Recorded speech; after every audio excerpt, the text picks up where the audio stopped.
ಎರಡನೇ ತರಗತಿಯ ಒಂದು ಗಣಿತ ವಿಷಯಕ್ಕೆ ಸಂಬಂಧಪಟ್ಟಂತಹ ಹೆಚ್ಚು ಕಡಿಮೆ ಸಮ ಈ ಒಂದು ವಿಷಯದ ಬಗ್ಗೆ ನೋಡೋಣ. ನೋಡ್ರಲ್ಲೇ, ಹೆಚ್ಚು ಕಡಿಮೆ ಸಮ ಗುರುತಿಸುತ್ತಾ ಚಿಹ್ನೆ ಬಳಸಿ ಬರೆಯುವುದನ್ನು ತಿಳಿಯುವುದು. ಇಲ್ಲಿ ಕೆಲವೊಂದು ಸಂಖ್ಯೆಗಳನ್ನು ಕೊಟ್ಟಿದ್ದಾರೆ. ಅದೇ ರೀತಿಯಾಗಿ ಮತ್ತು ಹೆಚ್ಚು ಕಡಿಮೆ ಸಮ ಇವುಗಳನ್ನು ಹಾಕಲು ಕೆಲವು ಚಿಹ್ನೆಗಳನ್ನು ಸಹ ಇಲ್ಲಿ ಕೊಟ್ಟಿದ್ದಾರೆ. ಇಲ್ಲಿ ಮೊದಲನೇದಾಗಿ ನೋಡ್ರಲ್ಲಿ 48 ಹಾಗೂ 45 ಈ ಸಂಖ್ಯೆಯನ್ನು ಕೊಟ್ಟಿದ್ದಾರೆ. ಇಲ್ಲಿ 48 ಏನಾಗೈತೆ, 45ಕ್ಕಿಂತ ಹೆಚ್ಚು ಇದೆ. 45 48ಕ್ಕಿಂತ ಕಡಿಮೆ ಇದೆ. ನೋಡ್ರಲ್ಲಿ 48 ಎಂಬುದು 45ಕ್ಕಿಂತ ಹೆಚ್ಚು. 45ಕ್ಕಿಂತ 48 ಏನಾಗೈತಿ, ಇಲ್ಲಿ ಹೆಚ್ಚಾಗೈತಲ್ಲ. ಈ ಚಿಹ್ನೆಯನ್ನು ಈ ಚಿಹ್ನೆಯನ್ನು ನೀವು ಬಳಸಬೇಕು. ಇದೇ ರೀತಿಯಾಗಿ ನೋಡ್ರಲ್ಲೇ, ಇಲ್ಲಿ ಯಾವ ಸಂಖ್ಯೆ ಇದೆ ಹೇಳಿ ನೋಡೋಣ. ಇಲ್ಲಿ ಯಾವ ಸಂಖ್ಯೆ ಇದೆ? 25. ಎಷ್ಟೈತಿ ಇಲ್ಲಿ? 25. ಇನ್ನೊಂದು ಸಂಖ್ಯೆ ಎಷ್ಟಿದೆ? 37. ಎಷ್ಟು? 37. ಹಾಗಾದರೆ 37 ಏನಾಗೈತಿ, ಇಲ್ಲಿ ಹೆಚ್ಚಿದೆ, 25 ಕಡಿಮೆ ಇದೆ. ಅದಕ್ಕೆ ನೀವೇನು ಬರೀಬೇಕು, ಇಲ್ಲಿ 37 25ಕ್ಕೆ ಈ ಒಂದು ಚಿಹ್ನೆಯನ್ನು ಹಾಕಬೇಕು. ಕಡಿಮೆ ಚಿಹ್ನೆ ನೋಡ್ರಲ್ಲೇ, 25 ಎಂಬುದು 37ಕ್ಕಿಂತ ಕಡಿಮೆ ಇದೆ. 25 ಏನಾಗೈತಿ, 37ಕ್ಕಿಂತ ಕಡಿಮೆಯಾದಂಥ ಸಂಖ್ಯೆ ಆಗಿದೆ. ಅದೇ ರೀತಿಯಾಗಿ ಇಲ್ಲಿ ನೋಡ್ರಿ ಮುಂದಿಂದು 32. ಇಲ್ಲಿ 32 ಇದೆ, ಇಲ್ಲಿ ಎಷ್ಟಿದೆ, ಎಷ್ಟು ಸಂಖ್ಯೆ ಇದೆ? 32. ಎರಡು ಏನಾಗ್ಯಾವ? 32 ಸಮ ಆಗೈತಿ. ಇಲ್ಲೂ 32 ಇದೆ, ಇಲ್ಲೂ 32 ಇದೆ. ಹಾಗಾದರೆ 32 ಈ ರೀತಿಯ ಒಂದು ಸಮ ಚಿಹ್ನೆಯನ್ನು ಹಾಕಬೇಕು. ಇಲ್ಲಿ ತಿಳ್ಕೊಂಡ್ರಲ್ಲ, ಹೆಚ್ಚಿಂದಕ್ಕೆ ನೀವು ಹೆಚ್ಚಿತ್ತಂದ್ರೆ ಯಾವ ಚಿಹ್ನೆಯನ್ನು ಬಳಸಬೇಕು, ಕಡಿಮೆ ಇತ್ತಂದ್ರೆ ಯಾವ ಚಿಹ್ನೆಯನ್ನು ಬಳಸಬೇಕು. ಅದೇ ರೀತಿಯಾಗಿ ಸಮ ಚಿಹ್ನೆ ಇದ್ರೆ ಯಾವ ಒಂದು ಚಿಹ್ನೆಯನ್ನು ಹಾಕಬೇಕಂತ ತಿಳ್ಕೊಂಡ್ರಲ್ಲ. ಹಾಗಾದರೆ ಈಗ ಮುಂದಿನ ನೋಡ್ರಲ್ಲೇ, ಮುಂದಿನ ಪ್ರಶ್ನೆ, ಈ ಚಿಹ್ನೆಗಳನ್ನು ಬರೆದು ರೂಢಿ ಮಾಡು. ಈ ಚಿಹ್ನೆಗಳನ್ನು ಬರೆದು ರೂಢಿ ಮಾಡು. ಇಲ್ಲಿ ನೋಡ್ರಿ, ಇಲ್ಲಿ ಹೆಚ್ಚು ಯಾವ ರೀತಿ ಇರುತ್ತಲ್ಲ ಆ ಒಂದು ಚಿಹ್ನೆಯನ್ನು ಕೊಟ್ಟಿದ್ದಾರೆ. ಅದನ್ನು ನೀವೇನು ಮಾಡಬೇಕು, ಈ ರೀತಿಯಾಗಿ ನೀವು ಅದನ್ನು ಪ್ರಾಕ್ಟೀಸ್ ಮಾಡಬೇಕು. ನಿಮ್ಮ ನೋಟ್ಬುಕ್ ಪುಸ್ತಕದಲ್ಲಿ ಬರೆದುಕೊಂಡು ಈ ರೀತಿಯಾಗಿ ಈ ಚಿಹ್ನೆಯನ್ನು ಈ ರೀತಿ ಬರೆಯುತ್ತಾ ನೀವು ಪ್ರಾಕ್ಟೀಸ್ ಮಾಡಬೇಕು.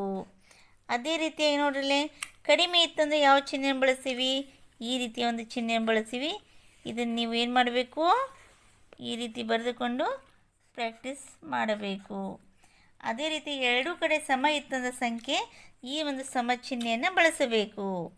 ಈ ರೀತಿಯಾಗಿ ಏನು ಮಾಡಬೇಕು, ನೀವು ಸಮ ಚಿಹ್ನೆಯನ್ನು ಹಾಕಬೇಕು. ಈ ರೀತಿಯಾಗಿ ಹಾಕುತ್ತಾ ಪ್ರಾಕ್ಟೀಸ್ ಮಾಡಬೇಕು. ಇಷ್ಟು ತೀತಲ್ಲ, ಚಿಹ್ನೆ ಮತ್ತು ಚಿಹ್ನೆಗಳನ್ನು ಯಾವ ರೀತಿಯಾಗಿ ನೀವು ಸಂಖ್ಯೆಗಳಿಗೆ ಹಾಕಬೇಕಂತ ಗೊತ್ತಾಯ್ತಲ್ಲ. ಇನ್ನು ಮುಂದಿಂದಾಗಿದ್ದರೆ ಇದೇ ಅಭ್ಯಾಸದ ಹಾಳೆಯಲ್ಲಿ ಮುಂದಿಂದ ಏನಿದೆ ನೋಡ್ರಿ, ಕೆಲವೊಂದು ಉದಾಹರಣೆಗಳನ್ನು ಕೊಟ್ಟಿದ್ದಾರೆ. ನೀವು ಅದರಲ್ಲಿ ಏನು ಮಾಡಬೇಕಂದ್ರೆ ನೀವು ಚಿಹ್ನೆಗಳನ್ನು ಹಾಕಬೇಕು. ಇಲ್ಲಿ ನೋಡ್ರಿ, ನೀಡಿದ ಎರಡು ಸಂಖ್ಯೆಗಳಲ್ಲಿ ಹೆಚ್ಚು ಕಡಿಮೆ ಸಮ ಗುರುತಿಸಿ ಬಾಕ್ಸ್ನಲ್ಲಿ ಸೂಕ್ತ ಚಿಹ್ನೆ ಹಾಕಿ. ಇಲ್ಲಿ ಕೆಲವೊಂದು ಸಂಖ್ಯೆಗಳನ್ನು ಕೊಟ್ಟಿದ್ದಾರೆ. ಈಗ ಖಾಲಿ ಬಾಕ್ಸನ್ನು ಕೊಟ್ಟಿದ್ದಾರೆ. ಅದರಲ್ಲಿ ಏನು ತುಂಬಬೇಕು, ನೀವೀಗ ಚಿಹ್ನೆಯನ್ನು ಬಳಸಬೇಕು. ನೋಡ್ರಿ, ಮೊದಲನೇ ಸಂಖ್ಯೆ ಎಷ್ಟೈತಿ? ಇಲ್ಲಿ 32 38 ಇದೆ. 32 38. ಹಾಗಾದರೆ ಇಲ್ಲಿ ಒಂದು 38 ದೊಡ್ಡ ಚಿಹ್ನೆ ಎಲ್ಲೈತಿ? ದೊಡ್ಡ ಸಂಖ್ಯೆ ಎಲ್ಲೈತಿ? ಇಲ್ಲೈತಿ. ಕಡಿಮೆ ಒಂದು ಸಂಖ್ಯೆ 32. ಹಾಗಾದರೆ ನೀವು ಈ ರೀತಿಯ ಚಿಹ್ನೆಯನ್ನು ಹಾಕಬೇಕು. ಅದೇ ರೀತಿಯಾಗಿ ನೋಡ್ರಿ, ಇಲ್ಲಿ ಮುಂದಿನ ನೋಡ್ರಿ 25 22 ಇದೆ. 25 22. 25 ಏನಾಗೈತಿ? 22ಕ್ಕಿಂತ ದೊಡ್ಡದಾಗೈತಿ. 22 25ಕ್ಕಿಂತ ಸಣ್ಣದಾಗೈತಿ. ಯಾವ ಚಿಹ್ನೆಯನ್ನು ಹಾಕ್ತೀರಿ? ಈ ರೀತಿಯ ಚಿಹ್ನೆಯನ್ನು ಹಾಕಬೇಕು. ಅದೇ ರೀತಿಯ ಮುಂದಿನ ಸಂಖ್ಯೆ ನೋಡ್ರಿ, 19 21 ಇದೆ. ಅವಾಗ ಏನು ಹಾಕ್ಬೇಕು ನೀವು? ಒಂದು ಚಿಹ್ನೆಯನ್ನು, ಈ ರೀತಿಯ ಚಿಹ್ನೆಯನ್ನು, 21 ದೊಡ್ಡದಿದೆ ಅಂದಮೇಲೆ ಈ ರೀತಿಯ ಚಿಹ್ನೆಯನ್ನು ಹಾಕಬೇಕು. ಅದೇ ರೀತಿಯ ಮುಂದಿನ ನೋಡ್ರಿ, ಇಲ್ಲಿ 14, ಇಲ್ಲೂ ಕೂಡ 14 ಇದೆ.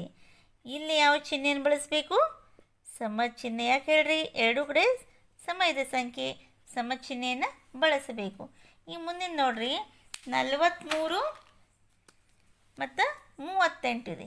43 38 ಇಲ್ಲಿ ಯಾವ ಚಿಹ್ನೆಯನ್ನು ಬಳಸಬೇಕು? ಈ ರೀತಿಯ ಚಿಹ್ನೆಯನ್ನು ಬಳಸಬೇಕು. ಅದೇ ರೀತಿ ಇನ್ನೊಂದು ನೋಡ್ರಿ, ಮುಂದಿನ ಯಾವುದಿದೆ ಸಂಖ್ಯೆ? 27 31. ಎಷ್ಟು? 27 31 ಇದೆಯಲ್ಲ, ಹಾಗಾದರೆ 27ಕ್ಕಿಂತ 31 ಏನಾಗಿದೆ? ದೊಡ್ಡದಾಗಿದೆ. 31ಕ್ಕಿಂತ 27 ಚಿಕ್ಕದಾಗಿದೆ. ಹಾಗಾದರೆ ಈ ಒಂದು ಚಿಹ್ನೆಯನ್ನು ಬಳಸಬೇಕು.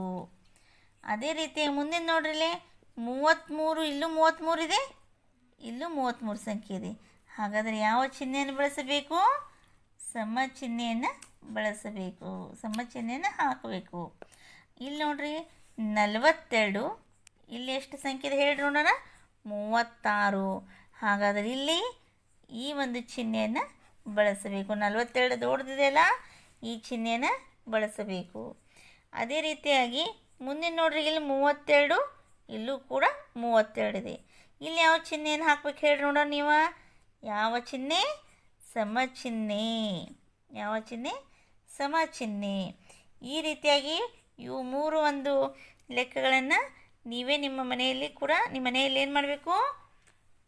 ಒಂದು ವಾಲ್ ಸ್ಲೇಟ್ನಲ್ಲಿ ಅಥವಾ ನೋಟ್ಬುಕ್ನಲ್ಲಿ ಬರೆದು ಪ್ರಾಕ್ಟೀಸ್ ಮಾಡಬೇಕು.